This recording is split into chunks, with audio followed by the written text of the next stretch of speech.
Well, Anchorage Mayor Suzanne LaFrance says that the city needs a sales tax to pay for needed services. That's right. Lauren Maxwell sat down with the mayor today to hear more about the proposal that will go before the Anchorage Assembly tomorrow night. Mayor Suzanne LaFrance It is accurate to say that we're looking at a fiscal cliff. says declining state funding is mostly to blame for Anchorage's financial woes. Back in 1984, the state provided almost a third of the municipality's operating budget. Now it's less than 1%. The mayor says Anchorage can't rely on rising property taxes to fill the void, which is why she's proposing a 3% sales tax. The city estimates would bring in at least $148 million a year.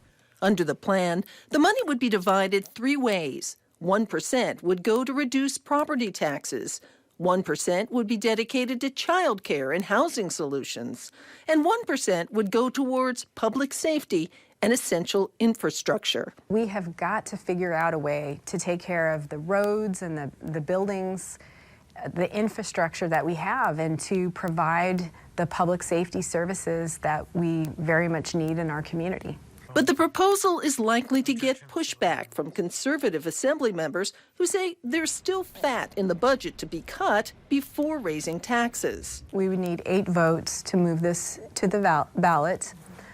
I would say, if not this, we've got to have something. She hopes voters will decide in the spring. Lauren Maxwell, Alaska's news source. Oh, again, that tax proposal will be introduced tomorrow night at the Assembly meeting in Anchorage. A public hearing has been scheduled for December 2nd.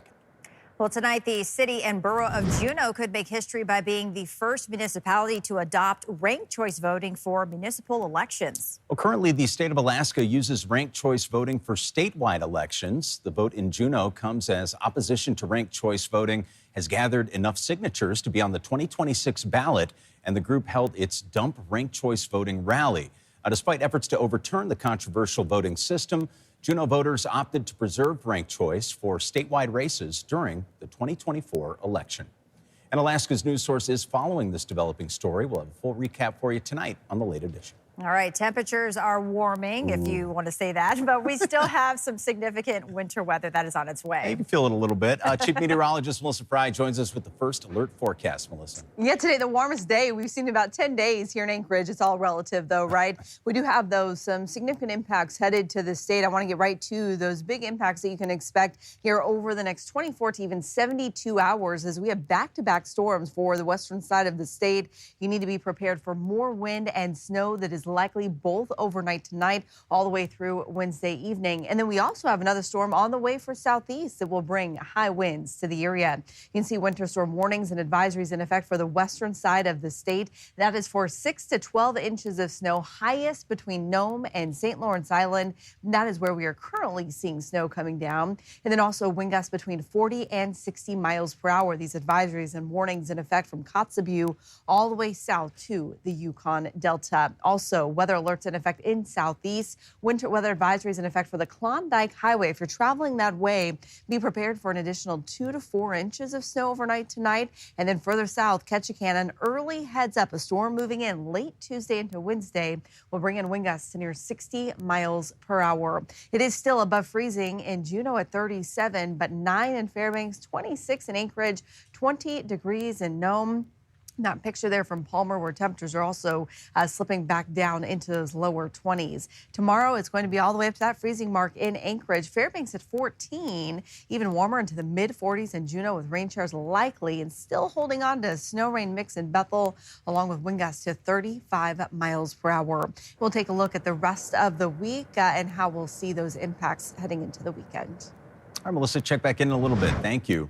Alaska's news source has now learned the state's entire congressional delegation plans to vote for releasing files involving the late convicted sex offender Jeffrey Epstein. Yeah, Representative Beggich's spokesperson says the congressman will vote yes when the House takes up the measure tomorrow. In addition, Senator Sullivan we are up to the challenge we've his seen vote today. Alaska's. Although no Senate vote has been scheduled, that follows Senator Murkowski's confirmation on Friday on our Alaska's Political Pipeline podcast. Over the weekend, the president encouraged all House Republicans to vote in favor of the release. Senator Lisa Murkowski told our political reporter Will Courtney on Friday that it's, quote, about time. How do you expect it to pan out in D.C.? I mean, it sounds like you'll probably vote for it if it lands on your... Yes, I will. I will support it, whether it's the House version that I'm assuming will come across, but there's also a measure in the Senate that has been introduced, and the opportunity to support that is also one that I will welcome. Yeah. I think we just need to get this done and over with. The people deserve to know. And you can listen to that extended interview with Senator Murkowski on the Alaska Political Pipeline podcast. It is available on our website, our mobile app, or wherever you get your podcasts. Well, the ex-Alaska Airlines pilot who tried to shut down a plane's engines mid-flight has been sentenced. Joseph Emerson, who is now 46 years old, will have to go through 3 years of court supervision. He will not serve prison time. Emerson claims that he was going through a mental health crisis, possibly from psychedelic mushrooms, when he was accused of wrestling with pilots in the cockpit while trying to turn the plane off. The plane had to make an emergency landing in Portland, and as this case has played out, Emerson has become an advocate for pilots and mental health. He's expressed sorrow for his actions. Also tonight, the investigative team out with the Black Friday consumer impact. Deals are already out there, and with Cyber Monday quickly approaching, the Better Business Bureau is out with the holiday season warning. Yeah, they're saying fraudsters now are using social media platforms to target younger shoppers online. All right, we got Johnson Kuhn here to update us. Johnson, we're talking about some big increases in Alaskans, reporting ripoffs since last year. That's right, John. And one of the more interesting details the BBB shared with me is the fact that there's been this dramatic increase in money Alaskans reportedly lost between last year and this year. This year, the BBB says out of 110 reports filed by Alaskans, the total loss came out to more than 370,000 compared to last year's number of a little more than 77,000. Wow. And Johnson, who are they saying that these scams are targeting specifically? Yeah, I'm glad you asked. That's actually another interesting detail that stood out. Normally with these scams, we see seniors are primarily targeted.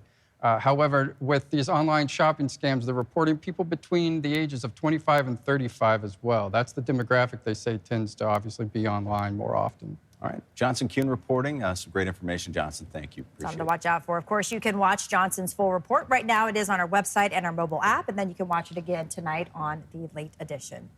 Thanks for listening. Click subscribe so you can get the latest podcast from Alaska's news source automatically.